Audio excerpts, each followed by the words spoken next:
नमस्कार मंडळी, माझं नाव मानसी. सकाळी लवकर उठत नाही, पण कशी तरी उठली, आंघोळ केली, देवपूजा करायला घेतली आणि बघा आमचे देव बाप्पा किती मस्त दिसतात. त्याच्यानंतर प्रत्येक महाराष्ट्रीयन घरात ही कडक चपाती आणि चहा मॅन्डेटरी आहे. त्याच्यानंतर साफसफाई करायला घेतली. आपण जिथे बसतो तिथे आपल्याला साफसफाई ठेवणे हे खूप गरजेचं आहे. त्यामुळे तिकडे साफसफाई केली, झाडू मारला.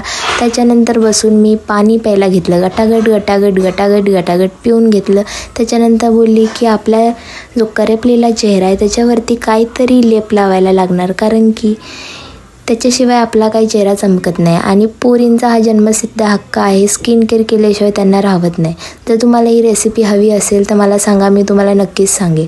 बघा मी कशी लावते, तुम्ही बघून घ्या, तुम्ही शिकून घ्या. नंतर हे सुकल्यावरती तुम्हाला चेहरा धुवून घ्यायचा आहे. त्याच्यानंतर बघा किती चेहरा चमकतोय. जसं लादी पुसल्यावरती फरशी कशी चमकते तसा माझा चेहरा चमकतोय. संध्याकाळी एवढं मस्त वातावरण झालं होतं, पाऊस पण पडणार होता, पण माझी मम्मी कामाला गेली होती. ती भिजत येऊ नये म्हणून मी तिला घ्यायला गेली खाली आणि तिला घेऊन आली. आणि असाच माझा दिवस संपला. धन्यवाद.